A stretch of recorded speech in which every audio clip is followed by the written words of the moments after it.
Majority నేను ఓడిపోయాను దాని పక్కన ఒక 0 పెట్టి 53,000 మెజార్టీతో గెలిచి ఈ సీటుని మీకు అప్పగించే బాధ్యత మేము తీసుకుంటాం. ఈ రోజు ఎక్కడ చూసా కుర్రోలు రోడ్డుపైకి ఎక్కారు. ఈ ప్రభుత్వ అధికారులకు వచ్చిన తర్వాత కార్యకర్తల పైన దొంగ కేసులు పెట్టారు. రౌడీ షీటర్లు ఓపెన్ చేశాడు.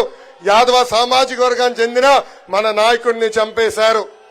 అంతేకాదు ఇప్పుడు మళ్ళీ ఎమ్మెల్యే కరకట్ట కమలాసన్ ఉన్నాడు సార్. మాకు మళ్ళీ వచ్చాడు నటనకి. మాకు మాయ చేసాం, మళ్ళీ ప్రజల్ని మాయ చేసాం వచ్చాడు. మాకు 2 నెలల తర్వాత మాకు వదిలిపెట్టండి సార్. వాళ్ళని మేము వదిలిపెట్టము, వడ్డీతో సహా చెల్లించాల్సిన బాధ్యత మా అందరి పైన ఉంటుంది. గత 4 సంవత్సరాలు 10 నెలలుగా మమ్మల్ని అనగదొక్కారు, మమ్మల్ని ఇబ్బంది పెట్టారు.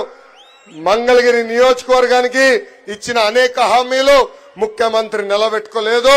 తప్పనిసరిగా నేను శాసనసభ్యుడిగా ప్రమాణ స్వీకారం చేసిన మొదటి క్షణం నుంచి వాళ్ళు ఇచ్చిన హామీలు నిలబెట్టుకుందన్ని నిలబెట్టుకుంటానని ఈ సభాముఖంగా మీ అందరికీ తెలుపుకుంటూ నాకు ఈ అవకాశం ఇచ్చిన మంగళగిరి ప్రజలకి, కార్యకర్తలకి, పవన్ అన్నకి, చంద్రబాబు నాయుడు గారికి, జనసేన పార్టీ నాయకులందరికీ పేరు పేరున నా హృదయపూర్వక ధన్యవాదాలు తెలుపుకుంటూ నేను సెలవు తీసుకుంటున్నాను. జోహార్ అన్న ఎన్టీఆర్.